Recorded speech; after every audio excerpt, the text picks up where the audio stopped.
cómo se estructura el curso, cómo lo recuerdas.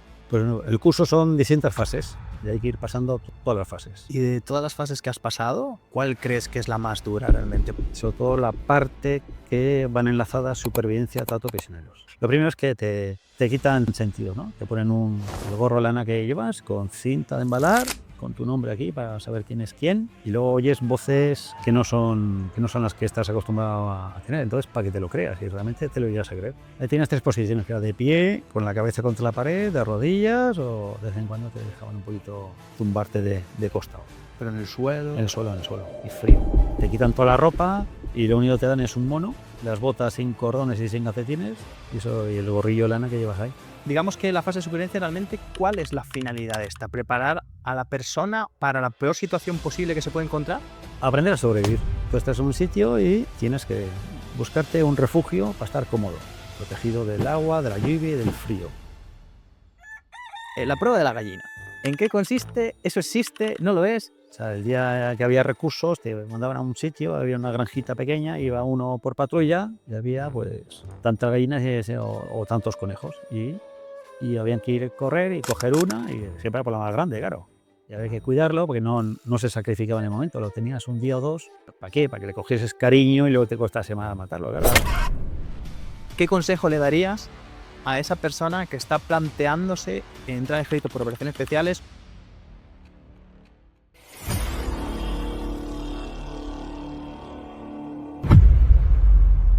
Hola a todos y bienvenidos a un nuevo episodio del podcast.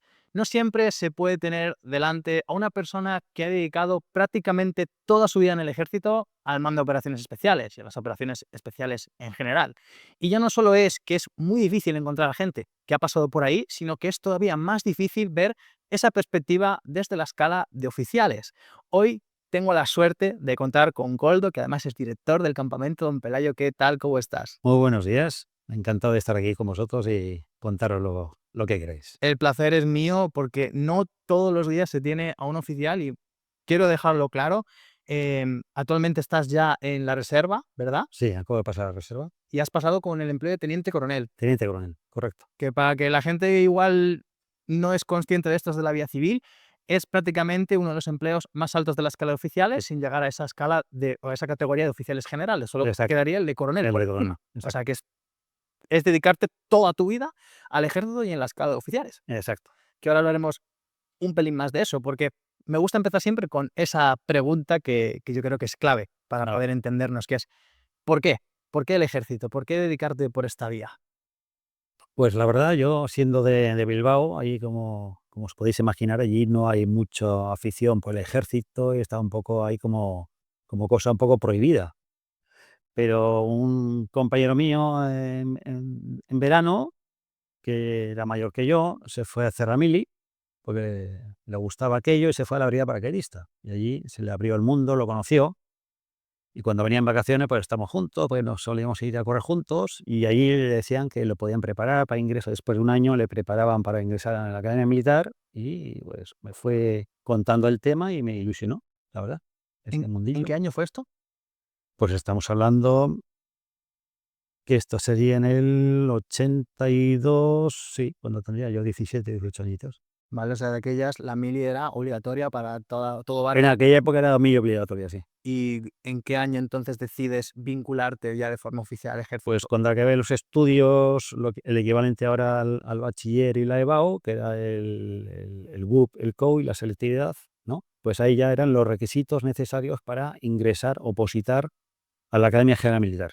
Lo que pasa es que ahora ingresas con las notas que has sacado durante estos años, ¿no? Te hacen un baremo y ahí no. Ahí era un examen puro y duro de conocimientos y el que quería entrar, como había mucha demanda, no había más remedio que ir a una academia de preparación para preparar ese examen.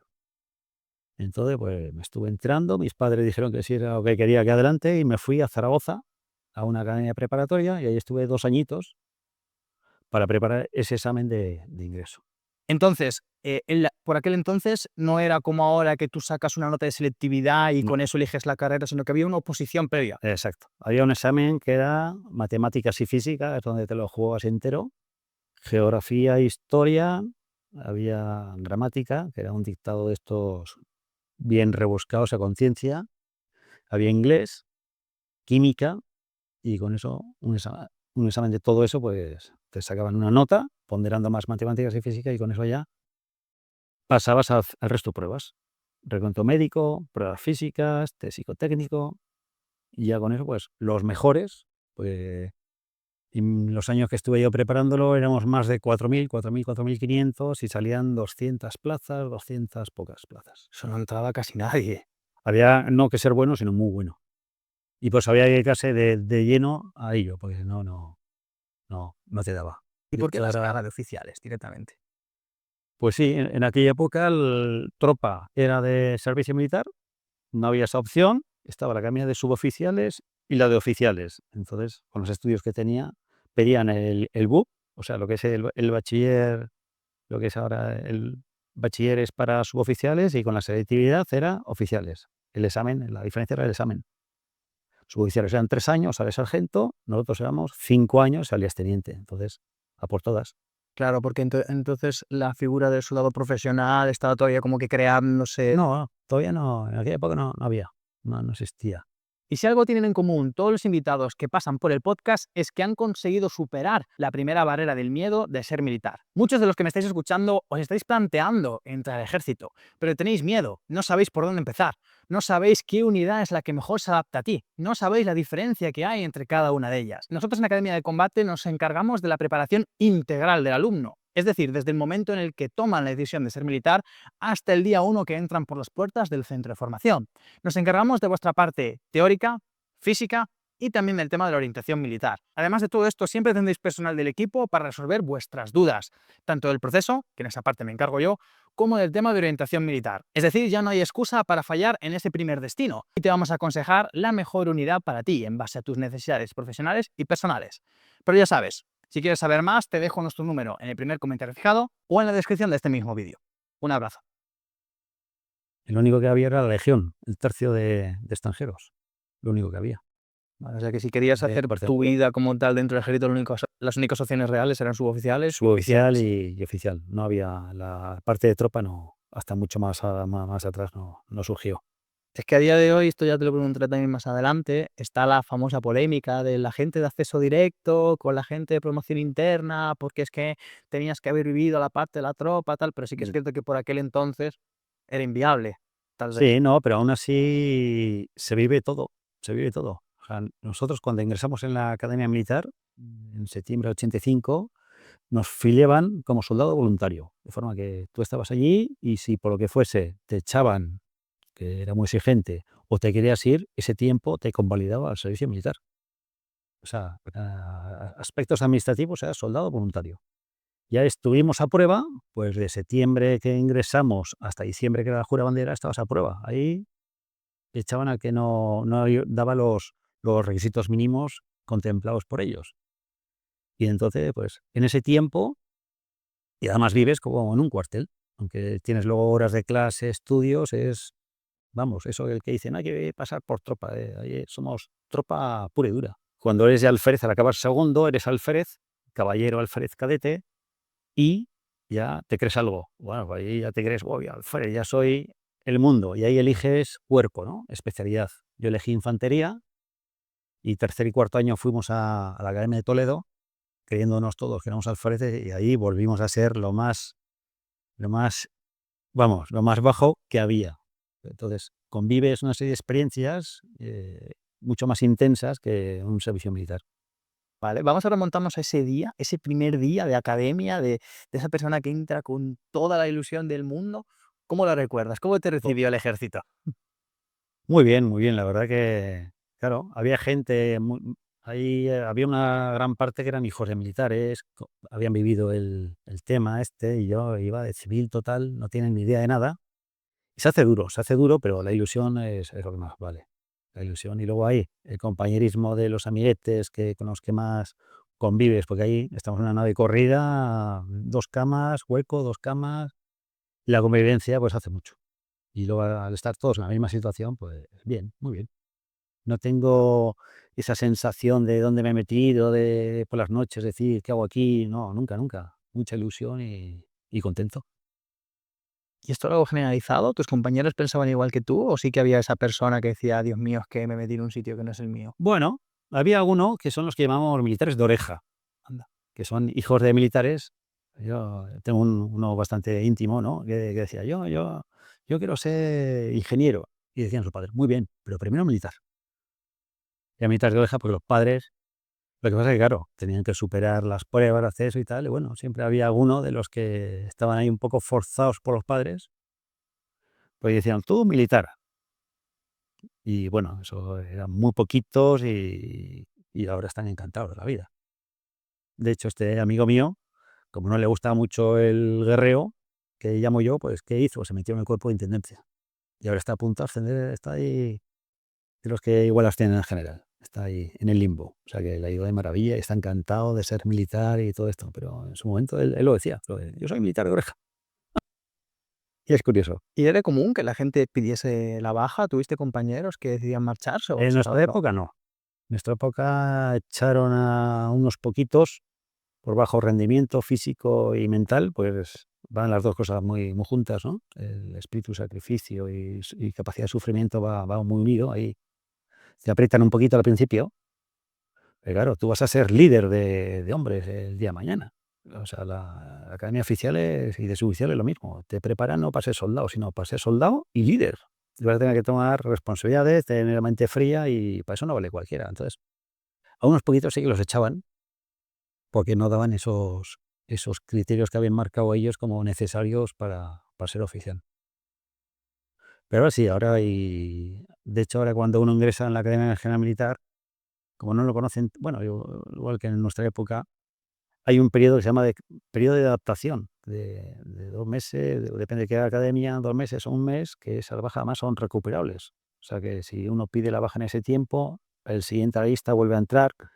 Y es porque ven que hay ahora la gente, no sé, es por el tipo de mentalidad o no está o no le gusta sufrir, están muy acomodados y eso que tampoco es tan duro como en nuestra época. Yo sí, ahora sí que hay gente que pide la baja y ve que no es lo que él quiere y dice, pues no, me voy a otro lado. Y no tiene nada claro. ¿Cómo era el trato con vuestros mandos? Porque aquellos ejércitos tenía la fama de zapatilla absoluta. Entonces, ¿cómo lo recuerdas eso? Pues allí, la verdad que allí los profesores que teníamos nosotros eran todos capitanes, los que teníamos, y eran capitanes todos de lo mejorcito que había. O sea, no iba cualquiera a ser profesor de la academia, porque si no, cogían de lo mejorcito, se encargaban ahí el director de la academia de coger gente muy buena. He hecho operaciones especiales porque la mayoría de los de allí eran de operaciones especiales. Los profesores de campo, tácticos, eran de operaciones especiales. Luego, pues los que nos daban asignaturas de matemáticas o física, todo esto ya eran de artillería o de ingenieros, pero los tácticos de sección con los que compartías todo el tiempo la mayoría eran de operaciones especiales. Entonces, quieras que no, te cuentan cosas y eso es lo que dije, este es mi camino. Qué bien. Pero sí, el trato muy bien, muy exigente, pero bueno, es lo que había. No había golpes ni maltratos. Y bueno, si se te caía el arma en una formación o tal, pues decía, veo que estás flojo de brazos, haz unas cuantas flexiones. Y luego decía, y bueno, no vais a dejar a vuestro compañero solo, al final. O sea, siempre se vendía bien. No.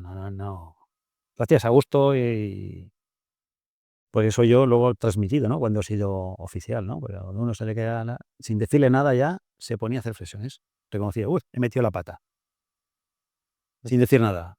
O sea, no era castigo físico, era un recordatorio, es decir, tengo que tener más cuidado con el arma que si se rompe, luego dependo de ella, de cuidado al material. Hoy día mucho más, porque claro, todos los materiales, antes el CM era duro, era lo único que había y lo tiras contra una piedra y rebotaba. Ahora no, ahora son de materiales ligeros y cualquier golpe, pues todos los elementos que llevas en el fusil de visión, de óptica, cámaras térmicas, pues eso hay que cuidarlo todavía mucho más. ¿Y por qué elegiste la especialidad de infantería entre todas las que se te abrieron? Pues bueno, yo fui allí sin saber nada. Entonces, en segundo, ya haces un ciclo de cada arma. Y pues en aquella época que había infantería, caballería, que es muy parecido, pero basado en movilidad, en vehículos, Artillería, que no me gustaba, pues eso de estar estático no me gustaba. Y otra cosa que sí me atraía un poquito era ingenieros, cuerpo de ingenieros, que era también táctico. Estaba 2 ramas, zapadores y transmisiones. Y lo de zapadores sí que, incluso alguna vez lo he pensado, pero bueno. El núcleo duro era infantería, los más brutos y los más guerreros nos íbamos a infantería. Y luego estaban los que hacían intendencia y guardia civil también. O sea, los oficiales de la guardia civil se forman en la Academia General Militar. Los primeros años son comunes y luego ya se van a especializarse en su academia específica. ¿Te arrepentiste alguna vez de escoger infantería? No, nunca. Y de hecho, con los amiguetes que más trato, pues todos, la mayoría, sanidad de infantería. Aparte que es la más abundante, la que más plazas tenía. Bueno, eso deben de tener un poco de la forma de ser de cada uno y lo que más te guste. La infantería es la más movida, y la que más opciones tienes. Puedes hacer paracaidismo, submarinismo, operaciones especiales, montaña, puedes hacer de todo. Vehículos acorazados, vehículos blindados, o sea, ligera, pesada. Era la que más margen de cursos tenía y era lo que buscábamos en aquella época. ¿Y cuál fue tu primer destino como teniente ya? De teniente, mi primer destino fue la Brigada Aerotransportable. Las prácticas en quinto, hicimos unas prácticas y nos fuimos a montaña, al regimiento Tercio Viejo de Sicilia, en San Sebastián. Y nos fuimos ahí también porque nos fuimos 4, 3 de infantería y 1 de ingeniero. O sea, también buscábamos el no ir solo aislado a un sitio y nos encantó. La verdad que nos encantó el destino de montaña e incluso nos ficharon allí. Pero luego cuando salimos tenientes, sacamos la carrera, para montaña solo había una plaza de infantería ahí en el Tercio Viejo. Entonces, otra vez dijimos, a ver, pues si podemos ir juntos a un sitio, pues mejor que mejor. Y en aquella época pues, salieron 3 plazas en la aerotransportable en Oviedo, en el Regimiento Príncipe, y dijimos, pues ahí que vamos. Vamos, al coronel le hizo poca gracia porque según llegamos iba diciendo, va, qué bien que venís y tal. Y claro, nada más llegar, 2 pedimos el curso de operaciones especiales y otro el de helicópteros, con lo cual nos íbamos a tener ahí poco y nada. Estuvimos ahí hasta septiembre, que eran las pruebas, y bueno, nos incorporamos finales de julio. Y en septiembre ya nos fuimos a hacer las pruebas de los cursos y si aprobabas ya te quedabas. Entonces nos fuimos a Jaca a hacer las pruebas del curso de operaciones especiales y para adentro. Ya un añito entero que volvimos allí y ya pues nada. Estuvimos el poco tiempo justo hasta que pedimos un destino de operaciones especiales. A mí el tema este del curso me llama muchísimo la atención porque, claro, a mucha gente le puede parecer bien la idea de decir, yo me voy a operaciones especiales, pero que nada, todo el mundo vale para estar allí. ¿Cómo se estructura el curso? ¿Cómo lo recuerdas? Pues no, el curso son distintas fases y hay que ir pasando todas las fases. Y empiezas, en nuestro año y además hicieron un invento nuevo, que cogían 4 más en oficiales, 4 más en suboficiales, porque ahí se hace junto oficial y suboficial, de las plazas finales de los que tienen que acabar el curso. Y nos tuvieron también hasta noviembre, o sea, septiembre y octubre, en selección. Entonces, ya para hacer el curso, yo me acuerdo de mi promoción, pues si queríamos, yo creo sobre los 40, 40 y pico, queríamos hacer el curso, solo había 24 plazas, no, 22 plazas. Y eso era, sobre todo ahí era más que nada pruebas físicas. Nos la jugamos. Entonces, todo el verano, donde estar por ahí disfrutando de verano, pues había que disfrutar el verano y luego pegarte una gran machacada para asegurarte el tener el puesto. Luego con la vista también era muy exigente. Hubo mucha gente que por vista ya se le fueron las opciones, gente muy buena. Y entonces ahí entran de lo mejorcito. Y luego, estando en esa fase de selección, pues no había que ser. Ahí te llevan al mejor, al menos bueno, es el que echaban, porque ahí no había vuelta atrás. De hecho, intentaron que nos quedásemos todos, porque en suboficiales sí que echaron a gente y dicen, bueno, podemos cubrir. Echaron, no había tantos como plazas había, y luego echaron a un par de ellos.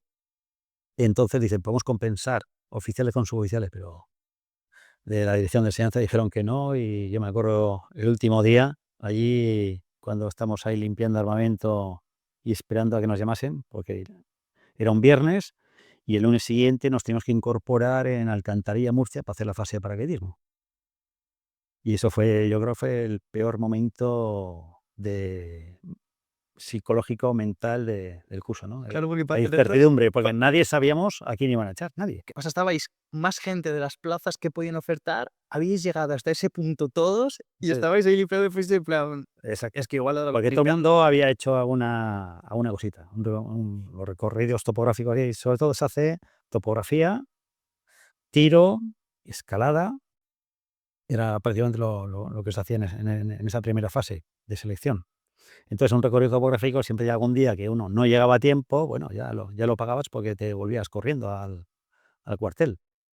O escalando, yo qué sé, te quedas atascado en una vía, siempre había alguien en alguna ocasión que tenía un día malo y no le había sido todo correcto y perfecto. O en el tiro lo mismo, que hay días que no te entran y ya está. Vale. Antes de preguntarte cómo viviste ese momento porque si estamos hablando es porque efectivamente fuiste de los seleccionados, me gustaría preguntarte algo y es que una virtud que tiene el ejército gigantesca es el tema del compañerismo y la hermandad.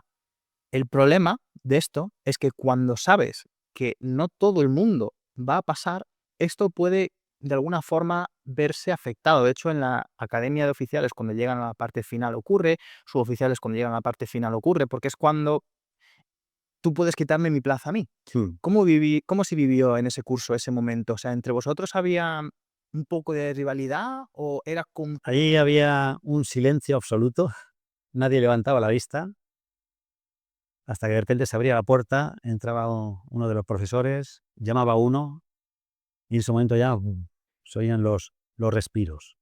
Y claro, y la cara de al ver al pobre que iba para allí, destrozado moralmente, y uno pensaba, uff, podría haber sido yo. Si te llaman era porque ibas fuera. Exacto. Y llamaron a 3. Llamaron a 3 y uno por uno, y fue interminable. Fue interminable aquello. Además duró mucho, o sea, entre los mismos profesores tuvieron ahí sus dudas, sus discusiones, porque yo me acuerdo que se nos hizo de noche allí limpiando armamento, y digo: "Y no nos vamos". Pero sí, sí. Y bueno, no ese más que rivalidad es pena, ¿no? Cuando ves a tu compañero, que lo que ha pasado, la ilusión que tenía, que ha sido él, no piensas en ti, sino en el pobre compañero que se va, diciendo: "Ah, ese podía haber sido yo perfectamente". Claro, que no es que el tío no sirva, simplemente es que había más gente que Exacto. plazas y que tenían que seleccionar lo mejor de lo que Pues había. este ha metido la pata más veces. Era eso. Y luego también el carácter. Había uno que el carácter le perdía. Pues esas cosas pasan factura, claro. Claro, o sea, uno era ya diciendo: "Si ten en cuenta esto, pues este tiene papeletas". Pero el resto, pero bueno, tampoco sabíamos qué criterio iba a haber. Luego, claro, cada profesor tiene su criterio, y supongo que ahí no hubo unanimidad. No lo tenían nada claro este y este, sino entre ellos, por eso duró tanto el proceso pero bueno. ¿Y cómo vives cuando cierran la puerta y ahí sabes que no vas a entrar tú y que vas a seguir en Buah, el eso curso? ya fue, oh, tampoco lo celebraron mucho, mucho, mucho, mucho, porque estaban nuestros compañeros allí, un poco por compañerismo, ¿no? Estaban más pendientes de los pobres que iban a hacer que no, y había que arroparlos un poquito. Pero sí, sí, la satisfacción de ya estoy dentro, eso es, sí. En la vida militar estás todo el día así. Sí. Pero sí, bueno, muy buena sensación, y bueno, dice, claro, me lo he ganado a pulso, o sea, uno lo defiende, ¿no? ¿Y Es esa las gente que no conseguía entrar, quedaba pendiente de destino o perdía destino, volvía al anterior? No, volvían a su destino. Tú no perdías destino. Mientras estás haciendo el curso no pierdes destino. Y luego eso es otra. Volver a tu destino sabiendo, porque claro, ahí no se enteran de que ha habido una selección, que ha habido que elegir, tal. Ahí vas como que le han echado del curso para hacer especiales. O sea, eso es muy malo. Pues yo nunca me he parado a pensarlo, pero ir a una unidad sabiendo que te han echado un curso, no me gustaría pasar por ahí. Sabiendo que eres una persona excepcional, porque has estado ahí, que ha superado pruebas, pero no es una impresión. Y eso tiene la opción de al año siguiente volverse a presentar. Claro. Eran bajas recuperables. Dentro del curso de operaciones especiales hay bajas recuperables, como son, por ejemplo, las lesiones. Te lesionas por algún salto paracaidista, tienes la mala suerte, te lesionas el tobillo, te rompes un hueso, pues ahí no hay tu tía y baja recuperable. Luego hay bajas no recuperables, como son fallos gordos de instrucción. Ahí ibas todo el día con cartucho en recámara en la pistola, en el fusil, y el que se escapase un tiro era baja instantánea y no recuperable. Con lo cual eso lo tienes siempre metido en la cabeza y, bueno, es que una unidad de este tipo se le puede exigir estas cosas, claro.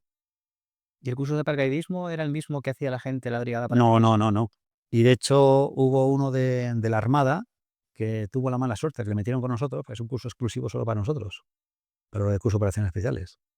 Y claro, no es lo mismo un curso, es un curso relajado, ¿no? Como quien dice. Pero nosotros después de cada salto nos metían un tute táctico de pateo toda la noche pateando con puntos topográficos y el de la Armada ya dice, en buena hora me he metido yo aquí. Porque claro, él pilló con nosotros ese trajín. Pues sí, es un mesecito, yo creo que es el mes más relajado, con lo que lleva el paracaidismo de tener que saltar y todo esto, ¿no? Que siempre, quieras que no, siempre te entra ahí mal cuerpo en el momento. Pero es el mes más relajado, ¿por qué? Porque no estaban nuestros profesores, eran otros profesores de la academia ahí de paracaidismo y era un trato relajado, sin tensión. Por ahí en el curso operacional estás todo el día en tensión. ¿Era Y fue el apertura regalo. manual, era automática? Sí, sí, es solo automático, solo lo hacemos automático. Tenemos que hacer 24 saltos, que era lo mínimo. La mayoría son nocturnos, como siempre, cargados con la mochila, con el armamento. Eso, o sea, uno puede disfrutar, cualquier civil, hago paracaidismo y disfruta. Pero lo nuestro era, digo, a ver si salgo de esta. Pues salís con una mochila enorme, con equipo para 2 días, entre las piernas, el fusil en el lado, digo, como caiga mal, y al que le tocaba saltar con la ametralladora, con la MG, eso ya era ya llorar. Es una cuerda para soltar la mochila en el aire. Una vez compruebas que está todo abierto, suelta la mochila, porque si quieres no puedes caer al suelo con la mochila. La MG suéltala con otra cuerda, o sea, eran un montón de cosas ahí que hasta que no te pegas el taponazo en el suelo no relajabas. Hay que aprender de todo. También tenías fase de montaña, ¿no? Sí, hicimos la fase de montaña estival de verano, que era prácticamente escalada y marchas duras y pasos semipermanentes, que es en la fase esta de selección. Y luego la invernal se hizo en febrero, ya cuando había nieve y todo, y también muy bonita, pero bueno, la gente que se le da mal el esquí sufre mucho, sufre mucho. Y hay que tener mucho cuidado también con las lesiones. El curso de operaciones especiales es un curso de carrera de fondo, de que no hay que darlo todo, hay que aguantar. ¿Por qué? Porque tienes que evitar de cualquier forma el lesionarte. Por experiencia, mucha gente que causa baja en una fase ya avanzada del curso, algunos no vuelven. Pocos son los que vuelven. Dicen, uff, ya pasará esto no es para pasarlo 2 veces. En aquella época prácticamente hacías todo de nuevo. No por fases, que ahora ya está más estructurado por fases y si uno causa baja en una fase o 2 fases, lo hacen en bloque, pues repite solo eso. Entonces habría que dosificarse mucho sobre todo para no lesionarse. Y de todas las fases que has pasado, ¿cuál crees que es la más dura realmente? Obviando la de supervivencia, que le voy a dedicar una parte sola a esa, porque es la que más me llama la atención. Quitando supervivencia, digamos que la fase de paracaidismo, la fase de tal vez, la primera adaptación, o la adaptación no, la de primera criba Sí. o la de montaña, ¿cuál fue la peor? La peor es ya la fase ya específica de combate, sobre todo la parte que van enlazadas supervivencia, trato prisioneros. Esa es la que más mella y más buenos recuerdos te quedan. Es un ejercicio táctico normalito que se planea normal. Nosotros nos tocó por Lugo, además estaba el Puente de Mayo, que era un ejercicio de ir, saltar por la noche, dos noches andando para acercarte al objetivo, ir a un objetivo, destruirlo, una noche andando y regreso. No tenía más complicaciones. Pues sí que las hubo. La exfiltración o sea, cuando nos tenían que recuperar, se abortó por presencia del enemigo y nos tuvimos que acoger a, pues todo esto lo llevas ya planeado, ¿no? Al plan de evacuación. 2 noches ahí, claro, tú llevas la comida justa y siempre llevas una ración de 24 horas para sobrevivir con eso poquito. Entonces se trata de ir desgastándote. Tras 2 días fuimos a la zona que decimos zona de supervivencia, que es donde te quedas tú allí hasta intentar un enlace y que te intenten sacar, si no hay otras cosas, otros inconvenientes que te obliguen a irte. Pues allí ya entramos en la supervivencia oficial, ya nos pusieron por patrullas, esto, lo otro, las prácticas de supervivencia. Y luego todos los días había que enlazar para ver, no sabemos cuándo iba a acabar, a ver cuándo nos sacaban de ahí, pero bueno, ahí aprendimos muchas cositas y bien, bien, bien, bien. Se tensa mucho las situaciones con la gente cuando pasa hambre, frío, pues teníamos mucho en aquella época y la zona aquella era fría, que se añade, con lo cual se hace más duro. No, el hambre es lo de menos, creo yo. Y bueno, hasta que logramos salir, ya nos logramos escapar después de 10 días de supervivencia, estamos ya súper flojitos, flojitos, ya empezamos a comer algo, ya nos daban ahí las tripas del conejo, pues ya lo podíamos freír con un poquito de grasita, comías ahí una patata o una valla que veías por ahí, ya empezamos a comer algo, pues nos fuimos, canal de evasión, para contactar con una gente que nos iba a sacar de allí, y en ese canal de evasión pues nos cogieron prisioneros. Fue una trampa y volvimos a estar ahí otros 7 días de trato de prisioneros, que eso fue, ¡buah! Ahora hablaremos de eso, porque es que la fase de supervivencia es cuando hablo con alguien que tuvo la suerte de poder participar en esa fase de supervivencia y luego después de tratar prisioneros, es siempre la que más recuerdan, porque es que al final es la más, Sí, la que más es la que más te pone al límite. claro, claro. La digamos que la fase de supervivencia realmente, ¿cuál es la finalidad de esta? ¿Preparar a la persona para la peor situación posible que se puede encontrar? Aprender a sobrevivir. Tú estás en un sitio y tienes primero que buscarte un refugio para estar cómodo, protegido del agua, de la lluvia y del frío. Todo esto de una forma táctica de que no puedes estar ahí en el mejor sitio del mundo, sino tienes que estar en una zona escondida para que no te vean, porque en teoría estás en territorio hostil. Luego eso también te limita un poquito. Luego aprendes a hacer tu refugio, el fuego, que siempre hay que mantenerlo encendido. Siempre había los personas de la patrulla, cada uno se le da una misión. Uno es el que hace el pan, había que hacer un horno de pan, otro el que iba por recursos vegetales o animales, a cazar un animal. Todos los días íbamos rotando y hacer utensilios de todo tipo, pues con la piel de un conejo, pues me puedo hacer una babucha o una manopla. Te aprendían a coger la piel, a secarla, demás. Del animal, pues se ponía a ahumar, allí lo más típico era ahumarlo, hacíamos el horno Cherokee para ahumarlo poquito a poco y solo te dejaban comer pues, las tripas, hacerte ahí un caldito con las tripas, luego las sofreías y para adentro, todas las tripitas, las abrías. ¿Y estáis vigilados? En plan, Sí, sí, estás o en sea, una... estáis monitorizados, ¿no? Os dejan morir. No es una supervivencia, ahí te quedas, no, no, no. De hecho, todos los días había a primera hora formación, te daban teórica de matar un animal grande, desollarlo, luego aprender a desollarlo para aprovechar todo.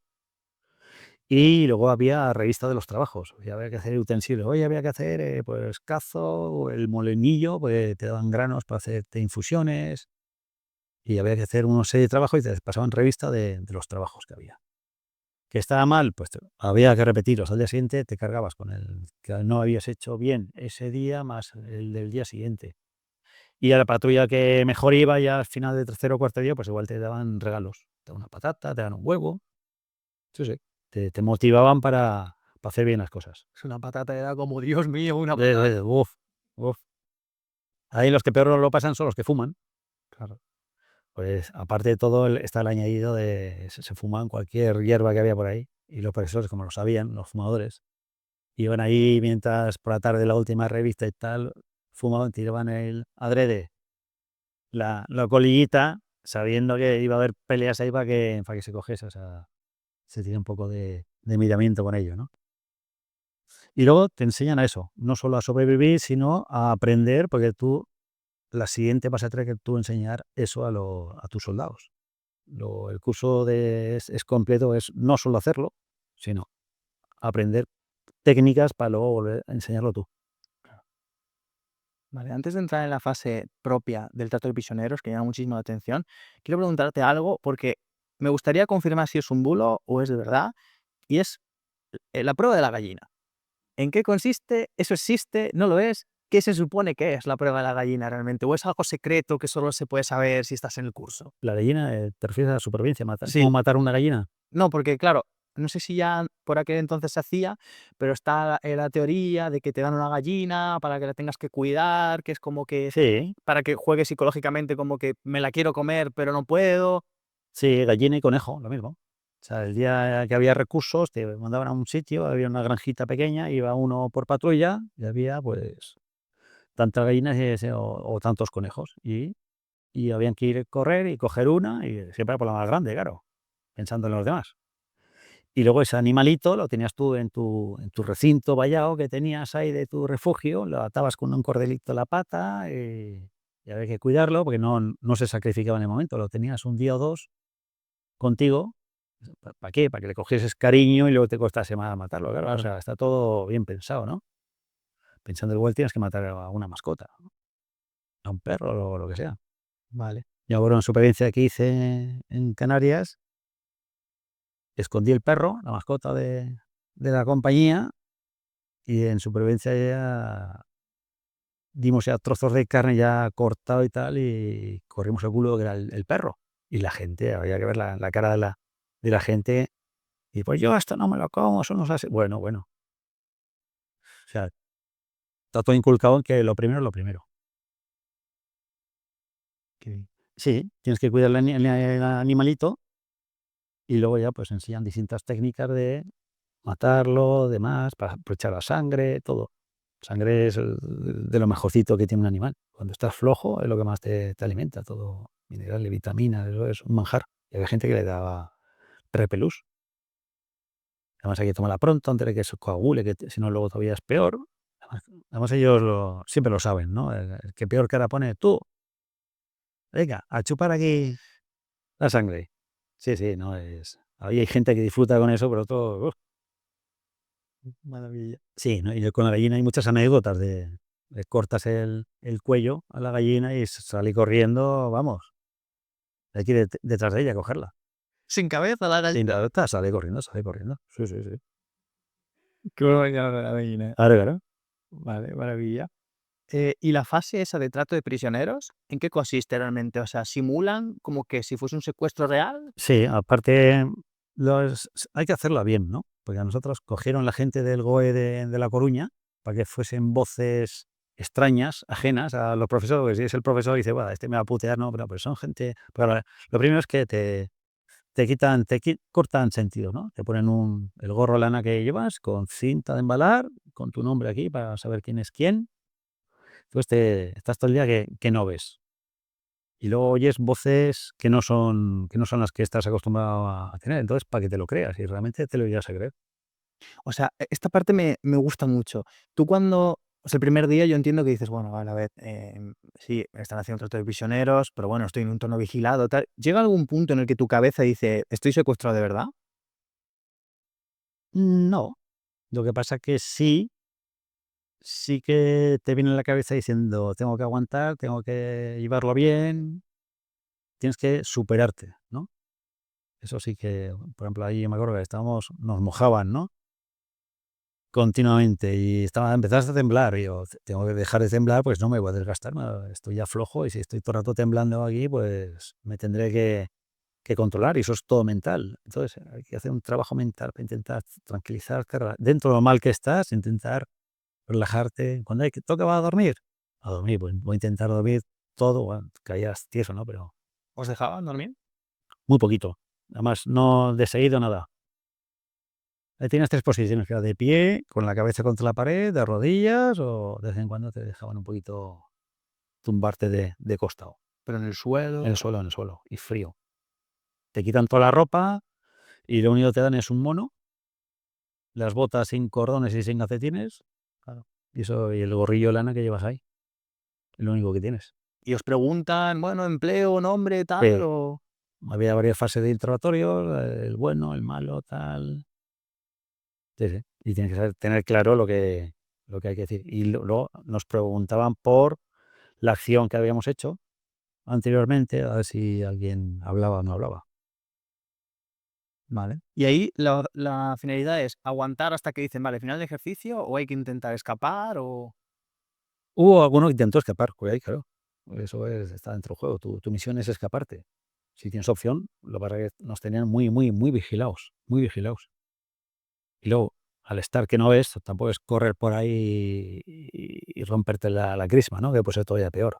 Tiene que ser una oportunidad que haya muy, muy especial, que tengas alguna oportunidad, porque si no, o sea, empezar a correr porque no, al final es peor porque van a ir luego a por ti y vas a tener peor trato. Pero hay que ser muy inteligente, meditar muchas cosas, y eso es una fase que hay que pasarla y aguantar. Aguantar y ya está. ¿Cuánto dura? No sé, fueron 4 o 5 días. Bueno, lo más largo de tu vida, ¿no? Sí, eso yo creo que eso fue lo peor. Mm. Pues la supervivencia, bueno, hay ratos malos, buenos, pero vas aprendiendo cosas en todo momento. Tal. Haces, te dejan hacerlas, bueno, hay que hacerlas para aprender, si no, no aprendes. Pero de datos prisioneros no, eso fue lo más duro. Ahí te ponen al límite y bueno, es bueno porque ya cada uno se conoce a sí mismo y sabe hasta dónde llega, porque hay gente mucho más dura, otros no, y claro. ¿Ahí viste alguna vez cómo se rompió un compañero de echarse a llorar o cualquier cosa? Bueno, los interrogatorios no, porque ahí sí que hubo alguno, porque luego oyes comentarios, ¿no? Pero que lo pasaban muy mal allí cuando estaban mojando y no podían más y ponerse ahí a chillar y sin embargo había otro que se reía. No, o sea, continuamente para que no te duermas ahí de pie o tal, te decían, venga, enumeraros. Pues siempre había alguno que decía, ustedes 4, en vez de decía, o ninguno. Y claro, a continuación oías, bum, bum, bum, o el agua. Y eso es lo que te reconforta un poquito, ¿no? Ver que hay gente, aquí hay que aguantar, hombre. ¿Y cuál fue tu peor momento en esa fase? ¿Lo recuerdas? Yo, sí, lo que más recuerdo fue el frío. El frío, que no sé qué me pasó, que estaba empapado totalmente y era incapaz de calentarme y empezaba a temblar y es cuando dije, esto lo tengo que solucionar de alguna forma. Y de hecho nos pusieron un cañón de aire. A mí no me daba mucho, pero sí, porque había gente. Lo bueno de esto es que siempre piensas que hay gente que está peor que tú. Lo único consuelo que tienes es que Consuela saber que no eres el único pringao. no, claro, dice, estos pobres tienen que estar. Y sí, nos tuvieron que recuperar un poquito con un cañón de aire, porque luego en Lugo hay, era el Puente de Mayo, lo pillamos, por eso te pillan desprevenido total. Nunca sabes cuándo va a ser esa fase. Habiendo puente, la gente con planes para ese puente, voy a hacer esto, nos vamos aquí. Ahí estábamos en Lugo, sufriendo y padeciendo. Y entonces es, nada, mentalizarte que hay que pasarlo, que es una fase más y llevarlo de la mejor forma posible. Y cada uno, ahí es totalmente individual, cada uno se conoce y de hecho, pues uno sabe lo que aguanta, lo que no. Viene muy bien para eso, para conocerse a sí mismo. ¿Y es la fase final del curso? No, que va, que va. Eso se hizo en mayo. El curso es hasta julio. Al final era la fase de agua y la fase de combate con los temas ya muy completos que se hacen muy, muy bonitos. ¿Y cómo se siente cuando uno lo supera? ¡Boh! Hombre. Ya diciendo, ya después de esto, que me echen lo que sea. Que me echen lo que sea. Te crees en ese momento invencible, ¿no? Sí, sí, sí. La verdad que sí. ¿Y el curso de operaciones es igual para mandos que para tropa? No.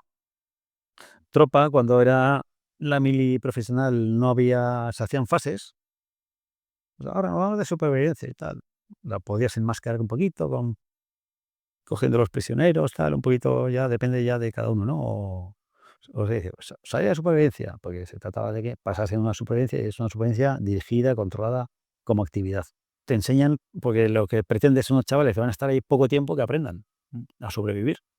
Lo van a pasar mal, porque se pasa mal, porque les quitas alimento, intentas ahí que desgastarlos previamente con marchas y la finalidad es que aprendan y que sean capaces de sobrevivir, claro. Si yo voy con una patrulla y somos 12, 15 y tienen que estar todos preparados, bastante tengo yo para sobrevivir yo, para estar pendiente de los demás. Cuanto más preparados estén los demás, mejor me podré mantener yo. Y luego tengo toda la responsabilidad de soy el encargado del enlace, de tal, de todas las cosas. Pero al final ellos descansan y tú estás ahí pensando la ruta del día siguiente, todo esto. Luego, cuanto mejor tengas preparada tu gente, más tranquilo te quedas. Maravilla, entonces superamos el curso y ya cogemos el destino propio de... Sí, ahí se acaba en julio el curso y te dan el diploma, que eres diploma de operaciones especiales, y te vuelves a tu unidad. Te incorporas allí y ahí, pues nada, en cuanto empiezan a salir vacantes en las unidades, pues las pides como una vacante normal. O sea, vuelves a la unidad en la que Vuelve, estabas, tú no, pensas de que salga la vacante y exacto, ahí pedirlo. exacto. O sea, no por O el sea, curso no esperarlo. te dicen, acaban 18 entre oficiales y suboficiales y sacamos 18 vacantes, no. Hostias, Ahora sí, ahora es así. claro. Ahora el que va a hacer el curso, luego te sacan las vacantes Sí, es que se específicas quedan y destinados demás. allí, sí. Allí no, tú volvías a tu destino, que no lo perdías, estabas allí y las vacantes iban saliendo según se iban quedando huecos. O sea, que había gente incluso tardaba varios años en... O gente que incluso no iba ninguno. Hay gente que ha hecho el curso y no ha estado en operaciones especiales. O se ha ido a la brigada paraísta, no ha querido esperar, me sale la brigada paraísta, pues me voy allí. Y luego se ha quedado allí. Pero la mayoría sí que hemos pasado, pero hay alguno que nada. O igual solo de teniente hasta un par de añitos, y como luego también pillamos la disolución de un montón de unidades, pues ya había muchas menos plazas según ibas ascendiendo y hay gente que apenas ha devengado el curso. Porque en tu época ya estaba el MOE en Alicante o No, no, no, no. todavía... En aquella época solo estaban los GOES. Vale, las GOES. Claro. Había seis GOES y la BOEL, la bandera de operación especial, en Ronda, en Abeján. No había más. Y luego las islas, que había la COES 7 en Palma, Mallorca, y 81, 82 en Tenerife y en Las Palmas, que es donde yo fui a la 81 de Tenerife. Yo, o sea, pedía todo lo que salía. Pedí el de Burgos, pedí Ronda, la de operación especial, y pedí las islas. Y me dieron las islas. Y muy bien, encantado. ¿Y cuál es la función de un teniente en operaciones especiales? Pues eres jefe de sección, coges tú un reemplazo, toda la gente tuya es de toda un reemplazo, y se hacen, pues tienes que pasar por todas las fases. Allí en Canarias, como no teníamos nieve, era el problema, no podíamos hacer la fase de nieve invernal, de montaña, pues hacíamos doble fase de agua. Estamos ahí rodeados de agua, pues mira, lo suplimos. Los mandos sí, que intentábamos escaparnos a reciclarnos un poco de montaña. Íbamos a Granada, hablamos con los del GOE de Granada, oye, una semanita aquí los mandos, íbamos de dos en dos, no oficial en suboficial, una semanita para hacer prácticas y no perder las actitudes, claro, porque estas cosas luego cuesta mucho. Y también por vidilla, ¿no? Una semanita ahí dedicándote a lo tuyo, pues bien. Y todas las demás fases se hacen todas con la tropa. Todas las divisiones se hace con la prueba de la boina, pues nosotros captábamos gente, llevan gorrilla y había que hacer la prueba de la boina. La prueba de la boina es que, pues, como había curso, pues un montón de ver las capacidades de cada uno, apretarle un poquito para ver que da la talla. Y entonces, pues, él le hacíamos un mini trato de prisioneros, tenía eran 2 días con una noche entera de sin parar, un recorrido topográfico, lo mojaba, no lo mojabas, tiro de noche, todo lo que se te ocurriese, mini trato de prisioneros, y el que lo pasaba, que eran la mayoría, pues, se le daba ya la boina y ya formaba parte de la unidad como tal. Ya era un guerrillero hecho y hecho. Qué bien. Y ahora solo era enseñarle un poquito todo, especificarle en el tiro, controlar el tipo de armas que tenemos, marchas para endurecimiento, de la mejor forma de hacer, topografía, es fundamental para que sepan todos ahí, si uno se pierde, puede pasar, ¿no? En este tipo de unidades que uno se tenga que perder solo, que sea capaz de, con un mapa y una brújula, que sepa capaz de dirigirse a cualquier lado. Explosivos también, muy básico, porque no les puedes enseñar, porque está prohibido, ¿no? Que la tropa, muchos trucos de explosivos de circunstancias y tal, pues lo damos ya hecho para que no aprendan cómo hacerlo, pero sí que los trabajos de explosivos, de cómo colocar las cargas y todo, y trabajar con todo eso, sí que se hace. ¿Y cuál es la función principal de las operaciones especiales? Porque, por ejemplo, artillería está muy claro. Infantería, aunque es muy amplio, está muy claro. Pero es que operaciones especiales abarca muchas cosas. Sí, operaciones especiales, las misiones de operaciones especiales se abarcan en tres campos. El que llamamos de acción directa. Acción directa, que quiere decir que es destruir un objetivo, matar a una persona, rescatar un rehén, neutralizar, por ejemplo, una central nuclear, acciones de estas digamos, ofensivas, propias y puras. Luego están las de reconocimiento especial. Reconocimiento especial es sobre todo obtención de información y de situación sobre un territorio. Ir allí o obtener información en beneficio propio para hacer una operación o una situación, por ejemplo, lo hemos aplicado ahora mucho cuando vas de misión a cualquier lado, de ver la situación, cómo va, intentar obtener información para poderte anticipar si va a pasar algo. Trabajas con fuentes,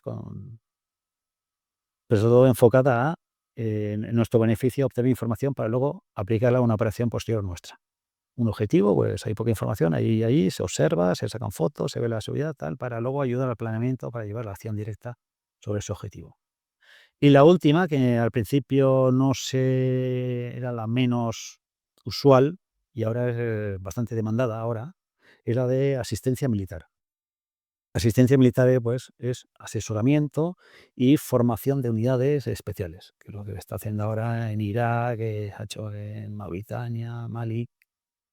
Te mandan de ahí con una unidad que ellos especial dentro de sus unidades militares, pues estás ahí de asistente, les enseñas, los guías, les enseñas a planear.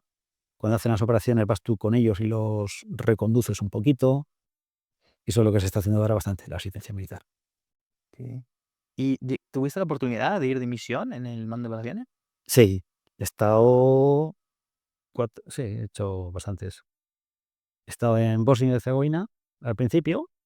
Siempre que hay un contingente nacional en cualquier país, siempre se manda una pequeña unidad de operaciones especiales. Pues, dependiendo de la entidad de lo que se vaya, pues lo mínimo es un equipo operativo entre 12, 15, normalmente 15 para los vehículos, que haya 3 vehículos y 5 por vehículo, o una FUE 50 o FUE 75, ¿no? Depende ya del sitio y las capacidades que sean necesarias. Y en teoría es para estar en beneficio del contingente, de que no les pase nada, de que den información, de que si hay cualquier problema, tener una unidad in situ allí para, para actuar inmediatamente. Y es lo que hacíamos siempre, con cualquier unidad, una pequeña unidad, que en la fase de concentración el mes previo estás con ellos para relacionarte, conocerles, cómo trabajan, y luego tú allí ya tú te preparas tu trabajo específico. Ellos apenas se meten en tu trabajo, tú vas obteniendo tal.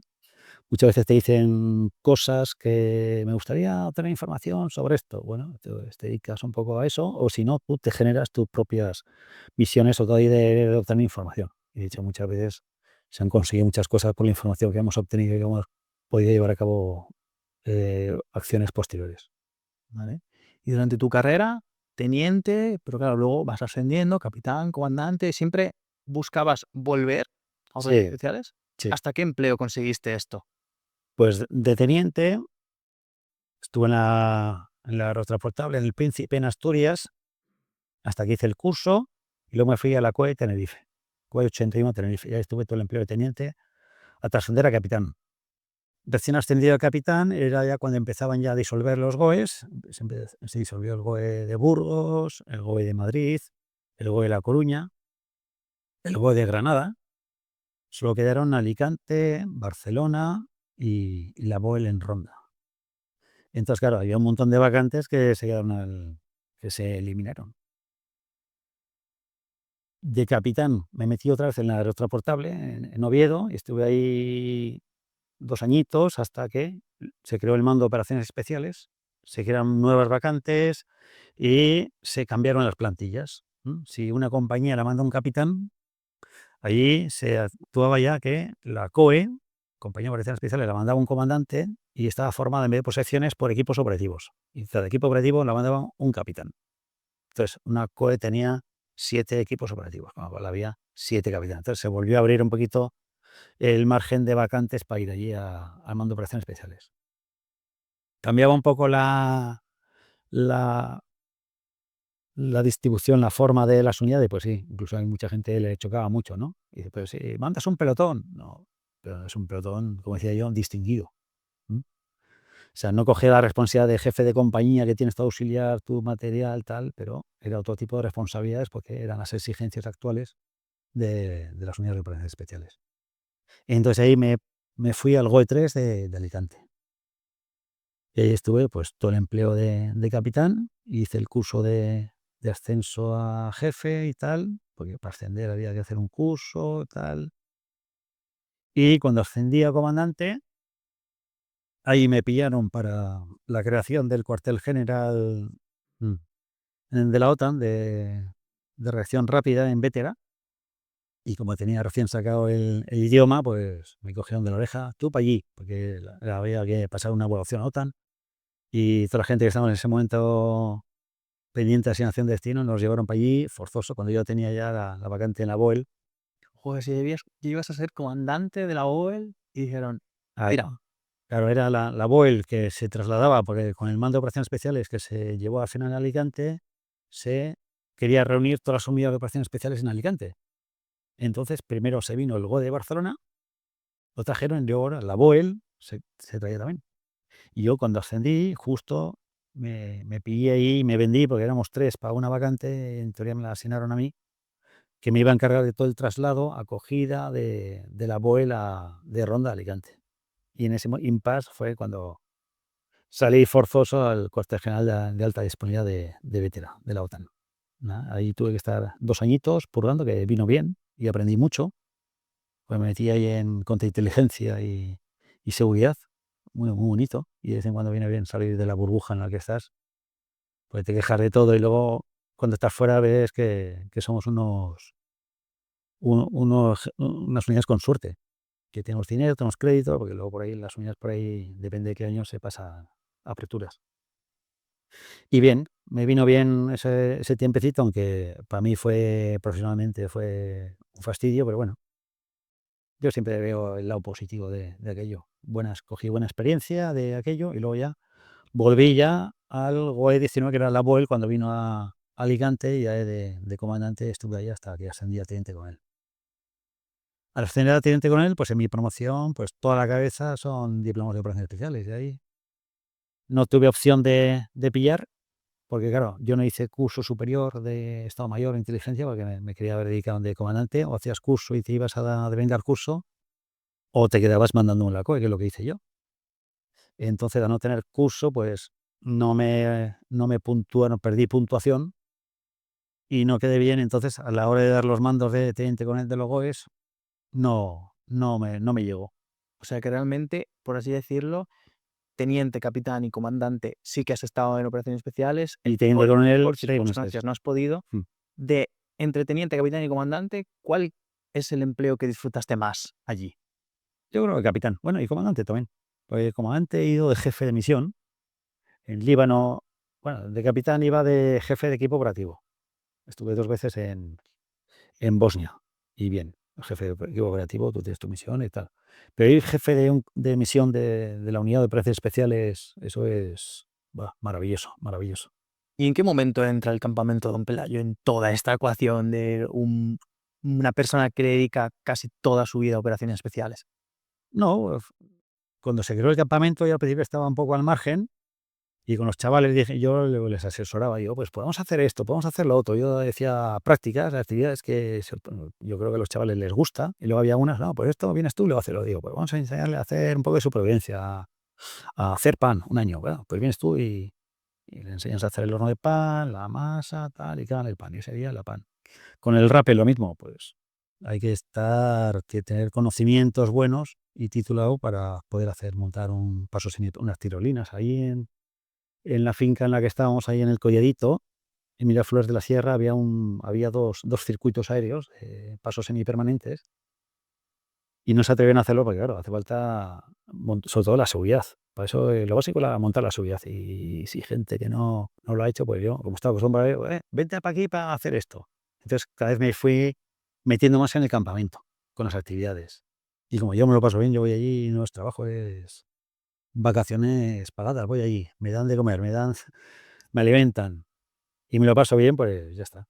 Porque para que la gente se ubique, es un campamento destinado al personal, si mal no recuerdo me habías dicho, entre 7, ¿no? Desde los 7 años hasta los 22. Entre los 22, que quiere dedicar pues una quincena de... La primera quincena de agosto a hacer actividades de los niños, pues a aprender cosas y que se inculquen un poco los valores que hoy día están todos perdidos, de disciplina, valor, deber.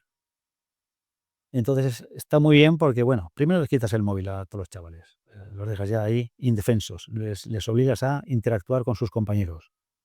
Les quitas la ropa y les pones a todos un uniforme, con lo cual los equiparas a todos. Ya son todos iguales y compañeros. Nadie lleva marca ni nada, ni se tienen que andar fijando, todos en uniforme y ya está. Y pues nada, ahí es una actividad de campo normal que basado en hacer actividades para que los chavales se lo pase bien y aprendan cosas, sobre todo. Y luego, pues, con orden, disciplina y demás. Se iza bandera por la mañana, se les forma, con lo cual así ya los tienes todos controladitos, de ahí los llevas a desayunar y ya se empiezan a hacer las actividades durante el día. Y por la tarde lo mismo. Y luego por la tarde, pues como en los cuarteles también, se vuelve a formar, toque de bandera y oración. Y luego también hacemos alguna actividad nocturna. O sea, que están todo el día con actividades constantes. Sí, hay veces que hay que bajar un poco el listón, claro, obvio, porque se les ve muy cansados y demás, pues bueno. Entonces, actividad nocturna se hace muy poquito, igual, pues sí, pues conocimiento de estrellas para saber conocer las estrellas y poderte orientar de noche.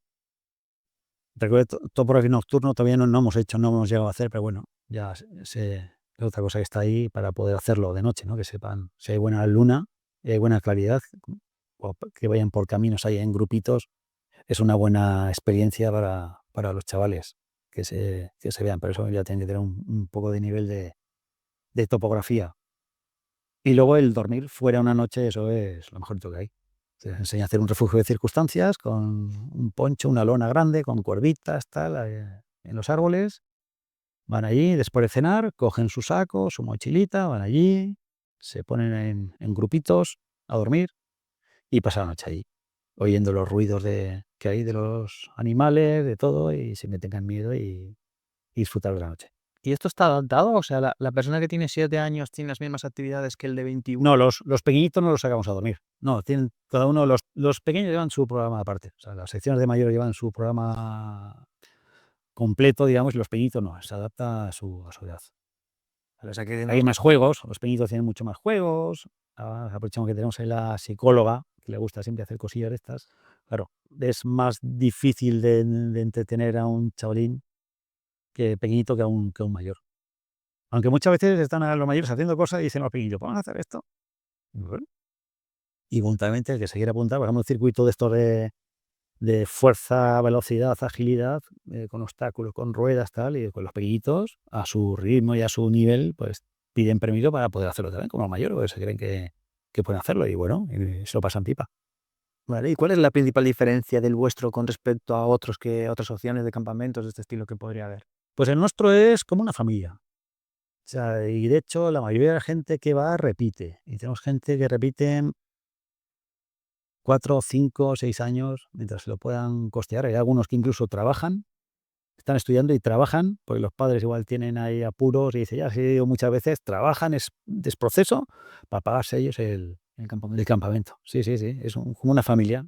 Estamos un grupillo ya de chicos, de hecho se mantiene durante todo el año un chat y hacen quedadas y demás. Por ejemplo, en Militaria, que vamos a la feria militaria a poner el stand, pues bueno, allí van la mayoría a visitarnos.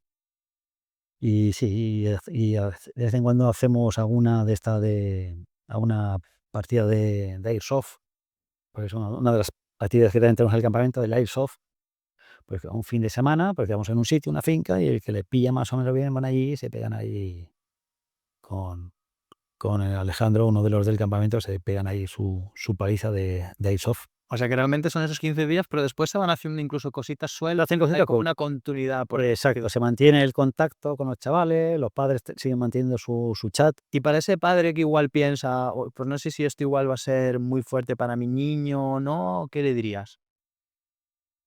Primero que el chaval tiene que querer ir. Pues hay de todo tipo de chavales. Hay gente que no le gusta salir de casa, está muy enganchado. Muchos padres lo que quieren es forzarle que salga y mandándole al campamento, porque lo pasan muy mal. Hay algunos, los primeros 3 días son críticos, para unos cuantos lo pasan muy mal. Lo que es la primera vez que salen ahí de su entorno familiar. Lo primero, el chaval, si un chaval dice que no quiere, que no quiere, que no quiere, que no quiere, yo no queremos tener un chaval que lo esté pasando mal y que no quiera estar. O sea, el chaval que esté allí, oye, sabemos que puede tener un bajón por la noche, que va a echar de menos a sus padres y demás, vale. Pues eso ya estamos nosotros para cogerlos y estar con ellos un ratito, hablar con ellos y ya está. Y no tenemos ningún problema. Pero tiene que estar ahí a gusto y disfrutar, que lo pase bien. Si de ahí lo que se trata de chavales es que se lo pase bien, que se pasen los 15 días volando. De hecho, hay alguno que en principio va solo una semana, pues los padres dicen, bueno, a coger, no por dinero, sino por diciendo, a ver cómo le va. Y a la semana se les deja hacer una llamadita por teléfono y más de uno dice, quiero quedarme, y llaman a mis padres. Y muchos empalman y con la segunda semana. Claro, se lo pasan bien, tienen sus amiguitos. Y luego ahí, pues como la mili, los chavalines hacen su grupillo que lo mantienen luego, hacen alguna quedada, los mayores, mantienen ahí su amistad de campamento. Pues nada, yo solo desearte la mejor de las suertes porque es una iniciativa súper guay. Además que es también una forma para ti de seguir vinculado al tema, porque Sí, claro. muchos instructores son militares y están en Yo Vietnam, más. los capto. Claro, claro. Los voy captando, digo, necesito aquí uno, sí, he metido a varios. Pues nada, Cada año intento buscar alguno ahí que vaya y aporte algo nuevo, que es lo bueno, aportar cosas nuevas. Y luego hay muchos instructores de ahora que son antiguos chavales que han estado todos los años con nosotros y ahora están ahí de jefe de sección. Tenemos uno que está en cuarto de la Guardia Civil, ingresó en la academia. Hemos tenido algún militar de vez en cuando, algunos en activo, sargentos, y otros que cuando pasan ya de tropa, pasan ya a mejor vida, se salen ya a los 45 años, pues me os he traído yo algún año ahí a ayudar y a echar una mano, que es bienvenido. pues nada, para el que se lo esté pensando, sobre todo ese padre que quiere introducirle poco a poco este tema al niño, ya sea porque quiere ser un militar o no, pero porque lo pruebe, Si va a hacer un campamento, pues esto es de lo más completo. Claro. por lo que Pues se va a llevar una la buena verdad, como experiencia. tenemos gente preparada, pues nos podemos permitir el lujo de hacer actividades que otros no pueden hacer. Tenemos armamento de airsoft, eso sí, con la limitación de 14 años, pues por los pequeñitos que no pueden hacer airsoft, pues con un arco de estos muy simples, se les enseña a hacer tiro con arco para que no se sientan menos que los mayores. Pues hacer prácticas de escalada, rappel, pasos semipermanentes y miles de cosas.